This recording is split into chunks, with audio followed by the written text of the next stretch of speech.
بصرے کا گورنر حجاج بن یوسف ظالم آدمی تھا، تو حضرت سعید بن جبیر رضی اللہ تعالیٰ عنہ ایک تابعی بزرگ تھے، تو آپ اس کے غلط کاموں پہ اسے ٹوکا کرتے تھے۔ ہمارا یہ مسئلہ ہوتا ہے کہ جب ہمیں کو ٹوکتا ہے تو ہمیں ضد چڑھتی ہے، یہ نہیں دیکھتے کہ میں پہلے دیکھ لوں میری کہیں کوتاہی پہ تو نہیں ٹوک رہا۔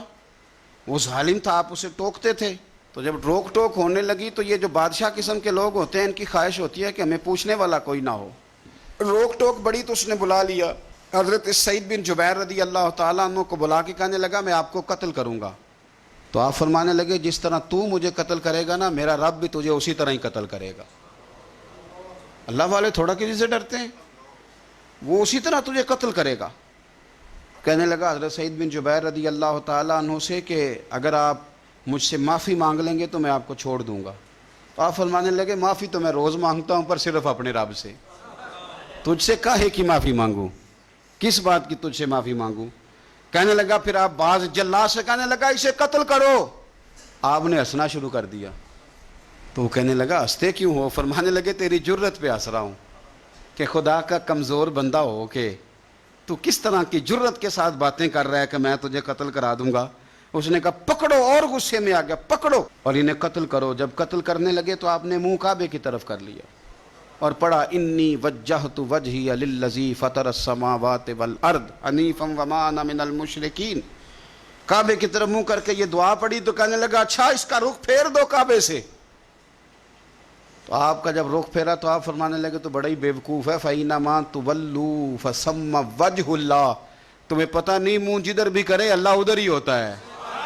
تو بڑا بیوقوف ہے، تو کعبے سے رخ پھیر کے سمجھتا ہے کہ اللہ کوئی معاذ اللہ مقید ہے، ادھر رب تو ہر طرف ہے، جلوہ تیری ذات کا کو بکو ہے، میں جدھر دیکھتا ہوں ادھر تو ہی تو ہے، جدھر دیکھتا ہوں ادھر، جے میں تینوں اندر جانا تو پھر مقید جانا، تو جے میں تینوں باہر جانا تے اندر کون سمانا، اندر بھی تو ہے تے باہر بھی تو ہے تے بلا کون نمانا۔ فرمایا کہ بھئی ہر طرف ہی اللہ ہے۔ اب اس نے پتہ کیا کیا، آپ کو جب قتل کروا رہا تھا نا تو حضرت سعید بن جبیر نے ہاتھ اٹھایا کہ اللہ میرے بعد اسے کسی اور کو قتل کرنے کا موقع نہ دینا، میں اتنی بات کسی اور پر اسے مسلط نہ کرنا۔ حضرت سعید بن جبیر قتل ہوئے، شہید ہوئے تو اتنا خون بہا، اتنا خون بہا کہ خون بند ہی نہیں ہوتا، اتنا خون۔ وہ کہنے لگا وزیروں سے، مشیروں سے، طبیبوں سے کہ اتنا خون؟ تو وہ کہنے لگے بادشاہ یہ خون بتاتا ہے کہ یہ بندہ تجھ سے ڈر کے نہیں مرا، ورنہ تو تلوار بندے کے قریب آتی ہے تو خون خشک ہوتا جاتا ہے، ورنہ تو حکم ہوتا ہے سزائے موت کا تو لوگوں کے کپڑے ڈھیلے ہو جاتے ہیں، جسم کمزور ہو جاتا ہے۔ یہ بندہ نہ ڈر تھا، اس لیے اتنا اس کا خون نکلا ہے کہ اسے کوئی ڈر نہیں تھا۔ حضرت سعید بن جبیر کو قتل کرنے کے بعد نا حجاج بن یوسف 15 دن زندہ رہا ہے، صرف 15 دن۔ کینسر ہو گیا پیٹ میں، اتنی تکلیف ہوئی کہ جس بیماری کو آج آپ کینسر کہتے ہیں کہ کسی کی سمجھ میں نہیں آتا تھا۔ طبیب گوشت کی بوٹی ڈالتا تھا دھاگے کے ساتھ پیٹ میں تو باہر آتی تھی تو وہ گل سڑ کے باہر نکلتی تھی، اس کے اپنے بھی اس کے کمرے میں نہیں جاتے تھے۔ او یارو، ظلم کرتے ہوئے لوگ سوچتے نہیں کہ اس کا حساب کتنا بھیانک ہوگا۔ رات کو چیخ مار کے اٹھتا، گھر والے کہتے تجھے کیا ہوا؟ کہ 15 دن زندہ رہا، ایک رات سو نہیں سکا۔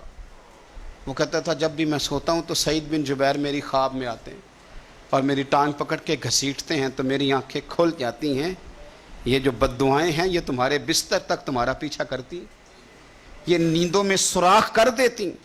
لوگ کہتے ہیں پتہ نہیں کیا بات ہے سویا نہیں جاتا، تو میں کہتا ہوں پتہ کر لو، شاید کو بات نکل ہی آئے، پتہ کر لو، دیکھ لو، غور کر لو، توجہ کر لو، شاید کو بات نکل آئے۔ اگر نکل آئے نا تو پھر توبہ کر لو، اور اگر نکل آئے تو پھر معافی مانگ لو، اگر نکل آئے تو پھر اللہ سے ڈر جاؤ، اگر نکل آئے تو پھر احتیاط کر جاؤ۔